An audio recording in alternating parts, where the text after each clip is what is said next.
Yo, welcome back to One More Mana. My name is Derik, and today we are getting into the last in the series of deck updates that I've been talking about. I've been really pleasantly surprised about the reception. I really appreciate that some of y'all have enjoyed it because I love kind of going over and reliving how these decks have changed over time, looking at the decisions that have gone into tweaking them and trying to form fit each of these commanders into what I find fun about EDH, and getting to share that with y'all has been amazing. And this last one is probably the deck that I've had in some form or fashion for the longest. I haven't talked about it as much recently because it's been retired for most of webcam magic, but it's sleeved, it's back, and it is Tasigur the Golden Fang, and specifically my Villainous Wealth Tasigur deck. It is such a fun deck, and it's really, this is the type of thing where it's gone through over the years. I've found the exact version of every card I want. This thing has been tweaked, and I really do want to get into the decisions I've made with this deck just as much as the cards that are in it, how I've been able to basically take a deck that I already thought was fun and tweak out parts that may have been better for parts that are less efficient to really fit what I want to do in a game of Commander. But if you want any of the pieces in this deck, head on over to TCG Player. TCG Player is phenomenal. They'll help you find whatever you're looking for. Like I mentioned, I'm trying to get my favorite version of every card in this deck, and it makes it so much easier when you can just hop on TCG Player and everything is sorted out for you, especially in today's world where there are 50 different variations of every art, some with subtle differences. Look, I don't know what packs to get anything in, but I can head over to TCG Player and they'll make it nice and easy for me. And if you use the affiliate link down below in the description, you'll help support the channel in the process. We always do appreciate all the help. But now let's jump into this Tasigur Villainous Wealth deck. The core concept of this deck is, on a basic level, is very simple. We want to cast Villainous Wealth as many times as possible without any infinite combos to win out. It's also very important to me in this deck that really the only real win con is going to be Villainous Wealth, in the sense of, like, I don't want any exsanguinates, I don't want any like I said, no combos that are going to win it on the spot, no Torment of Hailfires, really very few other X spells, very few other mana sinks, maybe some Hydras and stuff, spoiler alert, but really the whole focus of the deck just needs to be playing Villainous Wealth over and over and over again. Now, I can never talk about this deck without giving a shout out to Jeremy Knoll, and really that episode, I remember when I first got into Magic, he was on an episode of the Command Zone when I was learning about what Commander was and all these different things, and I remember that just stuck out to me because I was still trying to figure out, like, okay, Magic is cool, how do I feel about Commander, how do I feel about this, and I saw that like deck description and what it was trying to do, and it just, like, I felt that shit clicked with me, and that was just something where it's like, okay, I think I'm gonna like this game. And I have my own version of the deck that at this point has branched off into its own monstrosity, its own weird little special thing in my heart. Is just so awesome, and whenever I play this deck, it really just does take me back to when I first fell in love with Commander, and every time I play, I kind of get that little giddy feeling I had when I first discovered Magic. Now, as I get into this, a few things I want to focus on. One, if you are interested in building this type of deck, do not let any of the, especially on Moxfield, don't let that price tag dissuade you. Again, this is something I've invested years of my life in and way too much of my time. You can build real budget versions of this deck. Most of the price in this is just for fancy versions of cards that are way cheaper if you're just smart and make good decisions. So that makes it a whole lot more achievable. And as I go through, I'm going to make sure to focus on the cards that really make the deck run. You can look at the Moxfield list and see all the pretty shiny things in there, but I want to focus on the important things so that if you do see this and you are also inspired to Villainous Wealth the shit out of your friends, that you can do it and not have to skip a few months rent to do so. It's over the years, it's gotten even more affordable with all the new options. In the past, when I first was trying to build this, there were fewer tutoring options, fewer this and that. Now there's so many options to do what the deck needs to do. You can really build a really crazy budget version of this. But we'll start with the creatures. The creatures are by far the most, like, varied part of this deck, because the deck is very straightforward. Like I said, we are ramping hard, tutoring for Villainous Wealth, casting it, and then finding a way to recur it to cast it over and over and over again. We want to make sure, I don't really think there's ever been a game that I've just won off of cards in this deck where I just, like, punch people with my own creatures. Basically, if this deck wins, you're either milling them out with Villainous Wealth because you've done it to them so many times, or it just so happens that you're able to get some cool synergies. There have been so many cool stories with this deck, where I think one of my favorite ones is one of my friends was playing a Slivers deck, and I was able to Villainous Wealth where X was like 8 and hit like 6 out of 8 Slivers, get crazy combinations, and basically win with Slivers off of a Villainous Wealth. And that's you kind of live the dream with that. You get to test out all the different deck archetypes by playing other people's decks within this format, and it's great. You can decide you want to pick one player and keep Villainous Wealthing them and just play their whole deck. Maybe you want a little taste of everybody's deck. That's really where the variation comes from. But the creatures do have, while there are not many, do have some variation within them. Now, obviously, we have the most important categories of trying to get Villainous Wealth and recur it. So something like Drift of Phantasms is one of my favorite tutors in the deck. It's incredibly cheap. You can go ahead and transmute it because it's 3 CMC, and for the sake of transmuting, Villainous Wealth is also 3 CMC. So that is an amazing thing. It's a very cheap tutor, and that's really what you want to do with this deck. Is there's so many tutoring options available. Don't worry about getting the demonic tutors or even the diabolic intents and things like that. This deck is going to ramp hard. Mana efficiency is not something we're worried about. We'll get into it in the sorcery, but stuff like Drift of Phantasms are the type of tutors you're going to want. And then bringing stuff back, I have loved Timeless Witness. This card is amazing. Again, we're not worried about mana efficiency so much. This deck ramps hard. So something that we can get a double E-Wit, essentially. We're not worried about how expensive that Eternalize costs. All I see when I see that is 2 instances where I can get Villainous Wealth back on a single card, and that's that shit I like. So we're going to go ahead and focus on stuff like that. Now, in addition to having some of these facilitating effects towards Villainous Wealth, we're also going to have some backup effects in these creatures, and there's a few of these spread throughout the deck. I'd say maybe 4 to 5.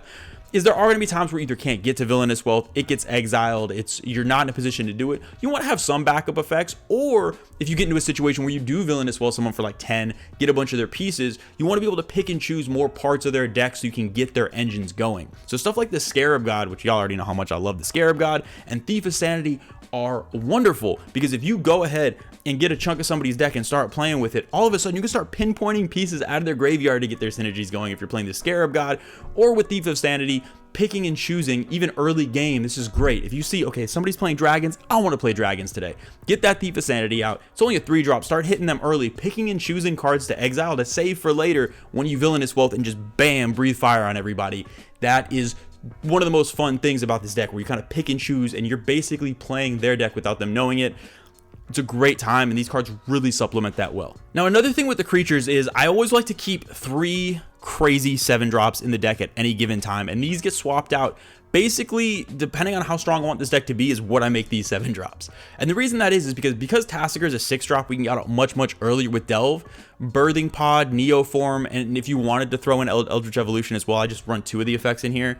It's a really great way to just cheat out a massive creature. So if you want to go like really get real dirty with it, you can throw in that Nyx Bloom Ancient, and for a few mana be able to cheat out a Nyx Bloom Ancient, go off with tons of mana, and bam.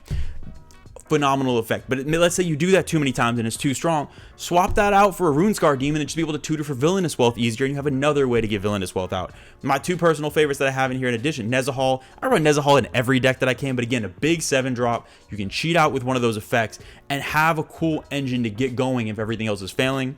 And the last one, Lord of the Void, is a beautiful demon that I absolutely love, and it's going in with the same strategy of stealing your opponent's big creatures. I just love having these because so much of what we're doing is centered around Villainous Wealth again, but as a backup thing, being able to take advantage of the fact that we can basically cheat mana for Tasigur in other ways really is a cool little side game you can do. And I'm telling you, I've noticed that if I just go like really cutthroat, so if I was going to go like New Jin Gataxias, Nyx Bloom Ancient, and like and Lord of the Void is like pretty strong, all of a sudden when you're tutoring out those big creatures, shit is going down. People are immediate removal threats. People are terrified. Or if you're just trying to make it a little bit more laid back, you can go with a Diluvian Primordial and a Sepulchral, which are still super powerful cards, but they're not going to warp the game away at Nyx Bloom or a Jingataxias is. So you can really get flexible. And honestly, if I sit down at a table where the decks I'm playing against aren't as strong, I'm going to cut that Nyx Bloom Ancient and swap something else in so it's not doing more than it needs to do. And it's a really nice way to be able to control that. Now, one notable exclusion here, that card that was cut in talking about trying to reel stuff in, is I took out all of the Seedborn Muse, Wilderness Wreck, all of those types of effects. What I realized it did was just slow the game down to just a grind. Basically, because you have a mana sink on your commander, when you're just able to get all your resources every turn, it feels bad not to use them, and then it just turns into, oh, wait, I'm going to activate Tasigur 5 times on everybody's turn and wait for people to make decisions. And it made the deck miserable to play. I can't imagine how bad it was to play against. And it's just one of those deals where if I get enough mana to do a big Villainous Wealth, doing it in everybody's turn just became obnoxious. Like, let me just do it once per round at the table. I'm doing enough to where I'm making an impact and have a chance to win, but it's not becoming this just obnoxious, green, Simic-y feeling value fest where I'm playing on everybody's turn. I didn't want to do all that. I want to play on my turn, do big explosive things. It just put the game into a everybody watch what I'm doing state that I really don't like to play in. So yeah, you'll notice, yeah, Seedborn, Wilderness Wreck, things like that have just been eliminated. I even took out, when you go to the enchantments, there's no mana reflection either. Nyx Bloom is only the really big mana card in that sense, and even then it might get cut because we have so many other ramp effects with lands that doing too much of that just made the deck do just that too much, and being able to reel that in has really made me fall back in love with the deck. Now when we look at the Planeswalkers, we just got one. Y'all know I'm not a huge fan of Planeswalkers, but I have a Tamiyo Collector of Tales that is just the most, it's the alternate art Japanese foily one that I'm just in love with. Shout out Jason, thank you so much for trading me for that back in the day. It is, I still just look at it to be happy. It is a wonderful card, and it just, yeah, reminds me of one of my closest friends. It makes me really happy, so that card is going to be in here regardless. It also has a cool effect. We can't discard things, we can't sacrifice things, and it works as recursion. We can plus it. Look, every time I plus this thing, I'm saying Villainous Wealth. I don't care if Villainous Wealth is in my graveyard already. I don't care if I've already cast it. I don't care where it is. I don't even care if Villainous Wealth wasn't in the deck. Tamiyo basically just says, say Villainous Wealth, reveal the top 4. Anything that's not goes into your graveyard. And having the minus to recur things, another piece of recursion, it just fits the deck so well. It's one of those nice planeswalkers where it doesn't have an alt. It's not super threatening, so sometimes it can even just stick around and get you value. And with the instants and sorceries, as we get into these, basically, these are just, as I always talk about veggies in decks, that's 100% in this deck what it is, because these are really where the creatures do cool, unique things. The instants and sorceries are very much just focused on getting Villainous, or getting to Villainous Wealth with ramp, getting the Villainous Wealth, and then bringing it back with a few other things sprinkled in. So when we start with these sorceries, lots of ramp. We want a lot of sorcery-based ramp for a few reasons. One, in this deck, to me, I don't really play a lot of decks where I want fast mana rocks and fast mana, so sorcery-based ramp is just fine. But for this, it doubles, because using sorcery-based ramp is great because you can then delve away the sorcery in addition to the additional lands to get out Tasigur early, which I found with this deck is super important because Tasigur's got a big old booty, a 4/5, and that ass really helps you take early game aggression, because a lot of people are just going to be swinging things like that. And when I played different variations and didn't get Tasigur out early, people just punched me in the face for the first few turns while I ramped.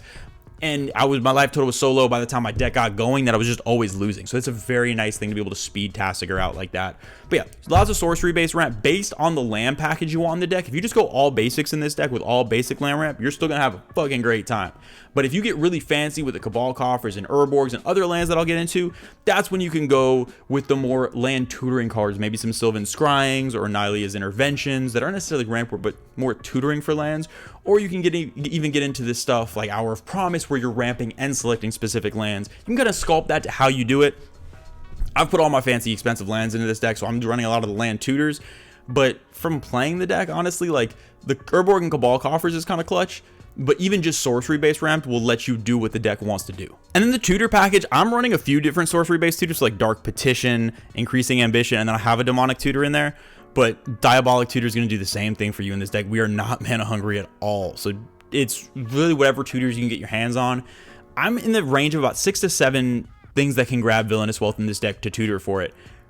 And I found that to be my happy place, but it's something you're just going to have to play test and see. If you notice you're not finding it, you can put more tutors in. And again, at this point, there's enough affordable tutors where it's really not, you're not going to have to break the bank to just stuff it as full of tutors as you need to get that Villainous Wealth when you need it. I do really love the backup Villainous Wealth because obviously sorcery, spoiler, Villainous Wealth is in the deck, but I also love the backup Villainous Wealth. So stuff like Praetor's Grasp and stuff like Mnemonic Betrayal, wonderful, wonderful cards because it still is also going to let you either pinpoint stuff from your opponent's deck to get those synergies going once you Villainous Wealth them, or to go ahead and just cast a bunch of stuff out of the graveyard. I found Praetor's Grasp to be clutch.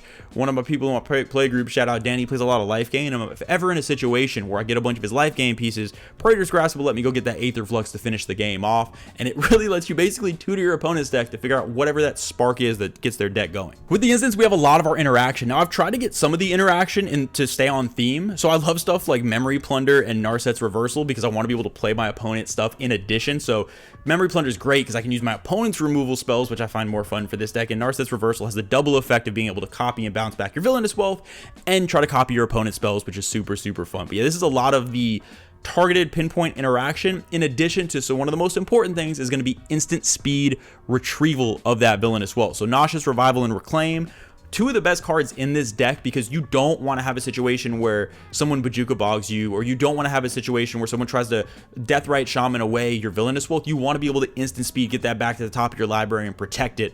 Because yeah, the deck, when Villainous Wealth doesn't exist, the deck has a very, very hard time winning. And with the artifacts, we have a few mana rocks. Soul Ring's just in there because I have a little pretty altar sleeve and everyone runs Soul Ring. But more importantly, Doubling Cube and Everflowing Chalice are in here. Again, Doubling Cube's a little bit more on the expensive side, at least the last time I checked it. It's not super crucial. I honestly can't remember the last time I've cast it. Doesn't get out a ton. I have very bad luck drawing this card. But it's super cool. If you have access to that, it's great. It's going to do work in here. And honestly, there's games where it does more than the Urborg Cabal Coffers thing, just because you get enough basics out and stuff goes crazy. And then Everflowing Chalice is a great mana sink. The last point I'll make on ramp as I talk about this section is, when we get into the lands and we talk about specifics, there's so many big explosive ramp cards. There's the one from Zendikar where you just put 10 lands into play or something like that. And there's Traverse the Outlands type effects and Boundless Realms and all these different effects. You can go much more in that direction if you find that's better for you. And so you could ignore the land tutors, and maybe you don't want to go Doubling Cube, and you can just go with the get every basic into play type deal. And that's going to work just as well for you, much cheaper. And honestly, is going to be a little bit harder to deal with because it's real easy to just remove a Cabal Coffers. It's very hard if you get 20 basics into play. Very few people are going to have enough mass land destruction to deal with that at any sort of casual table. So that's going to be probably more consistent, definitely a lot more budget. And then with the enchantments, nothing too spicy here. Really, my favorite thing about this is Unbound Flourishing. The fact that I'm running this with like 2 X spells in the deck, because I'm that dedicated to Villainous Wealth. All I care about is casting Villainous Wealth over and over and over and over again. And getting it doubled, it is just great. That's really the card we're trying to play. So even though the X spells are low, this is a card I love in here. Probably not the most effective. Probably just there's definitely more efficient effects to do this, but I really love the art. I like Hydra, so having it on there is kind of great. And I've found essentially that I never feel bad drawing this, because at every stage in the game I am either actively playing Villainous Wealth or waiting to play it, so it doesn't feel like a dead draw as much as I expected it to. Now looking at the lands in this deck are a little extra. I really like lands. I've collected a lot of fancy lands over the years, and they kind of have all made their home into here. I'm doing a whole bunch of cool land shenanigans as one of my big backup win cons. So if Villainous Wealth is gone, a lot of those other synergies are gone. I can't play my opponent's decks. My lands are going to be my backup. So I run the Dark Depths Thespian stage, or I can just use Dark Depths as a big mana sink. I run Field of the Dead with a whole bunch of different land names. Maybe go a token route if everything else is failing. I'm running obviously Urborg Cabal Coffers. I have a Cradle in here. A lot of different, I know, a Cradle with 12 creatures. In my dream world, I Villainous Wealth and get a bunch of their creatures, then use it. Either way, I really just went all in on my mana base on this, and some of my favorite cards, really cards that just make me happy, all shoved into here at once. But if you were trying to recreate this, I would say look at mine, look at my poor decisions, enjoy it, and then just throw a bunch of basics in and kind of go more the basic route, because again, I also think it's going to be more consistent in addition to being more just cheaper, easier to do. It's harder to interact with, because yeah, I have a few very key lands, but I think it's gotten to the point where everybody's running targeted land destruction. At least in my experience, people keep removing my land, so I'm gonna just assume they do. So yeah, it doesn't make too much of a difference which way you choose to go. But if you do want to get a peek in the direction I went with kind of that little baby lands matter themes with picking cool lands, then check out the Moxfield deck list and kind of see what I use as my backup engine when everything else fails. And now for the best part of every deck tech, and in this case, obviously the most villainous. It is the game winning step. How are we about to win the game with this deck? And it is one thing and one thing only. We are Villainous Wealthing people. I mentioned having a Dark Depths backup win con to punch people, and like maybe you make a big Hydra and punch someone. Like that could possibly happen, but what really matters is we want to win with our opponent's cards. So much of this deck is dedicated to either pinpoint taking cards or then just getting them in bulk with Villainous Wealth. It's so much fun because you can do it in any order. You can do the big Villainous Wealth first and then pinpoint what you need, or if you're playing against a friend's deck you really know, you can use that Praetor's Grasp or that Thief of Sanity early game and pinpoint what you're gonna need for later. It is so much fun getting to see your opponent's deck go off, but you be the one playing it. I have had a great experience with, and I can definitely tilt some people. Some people don't feel the best about having their cards played with, but I've had, at least in my experience, when I get to play with my friends, it seems like it's a good time. It doesn't go off consistently enough, and where I found my happy place with it, it doesn't go off consistently enough where I feel like it's oppressive, but when it does, damn is it exciting. And I think it's cool too that, you look, yeah, they might be losing, but they're still getting to see their deck do its thing. They're still getting to see that combo go off, and I have such a fun time getting to kind of experience what my friends' decks are doing. That's gonna do it for this week's deck update. I really hope y'all enjoyed it. I love this deck so much. Definitely let me know what you guys think about it. How do you feel about playing against Villainous Wealth decks? Are they as annoying as I can imagine they are with getting all your cards stolen, or is it cool to see your deck go off when someone else is doing it too? Let me know down in the comments below. As always, a huge shout out to the patrons. We love and appreciate y'all so much. There's so much exciting stuff to come. I wish I could talk about it. I can't. We're brewing up some crazy stuff. We got more streams coming back, tons of stuff to come. But until then, I will see y'all next time.